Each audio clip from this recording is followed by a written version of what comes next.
London, spring 1809. Mina Ashbrook leaned her head against the alcove wall, stared out the window and wished she weren't so wicked. Not that happiness itself was inherently evil, but finding any modicum of joy in the death of her beloved papa certainly earned her the title of wicked.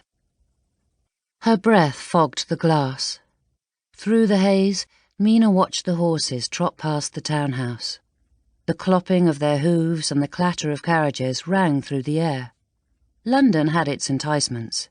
Mina loved the many musicales, theatres and other diverse entertainments, but the hustle and bustle of the city stifled her soul. She longed for a breath of clean air, a horseback ride across fields, and a chance to avoid the unpleasantness that came with London society. The country called out to her, begging Mina to escape the noisy confines of town.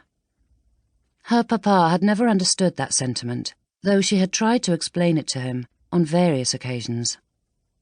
Now he was gone, and it was difficult not to hope that her long-standing wish would finally come to fruition.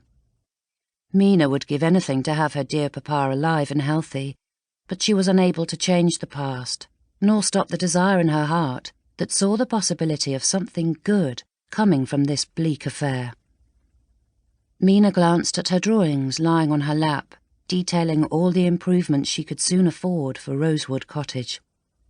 No matter that her family thought the cottage cramped and poky, to Mina it was a haven, with blooming honeysuckle climbing the grey stone walls and shutters painted the perfect green to accent their foliage. Rosewood Cottage was the picture of picturesque. Having been her grandmother's favourite retreat, she had willed it to the one person in the family who loved it with equal fervour, and Mina dreamt of living there. If only her grandmother had willed her the funds to maintain the property, or if only her father had been willing to give his daughter a modest increase in her pin money. However, between the Ashbrooks' immaculate London townhouse and vast estate in Lincolnshire, her father saw no need for his daughter to abandon civilization to reside alone in the wilds of Herefordshire. Now, his refusal to give Mina the necessary financial freedom was a moot point. Mina truly was a wicked, wicked woman, for even though the majority of her heart and soul mourned the loss of her beloved papa, lingering in the quiet recesses was the realization that with the reading of her father's will, she would finally have the funds to fulfill her dream. Rosewood Cottage. Sadness still clung to her, but the thrill of that possibility chased away some of the melancholy, giving her a light among the dark despair. Finally, Mina would be able to quit her father's home and set up one of her own. No loving husband and sweet children would fill it, but it would be a home nonetheless.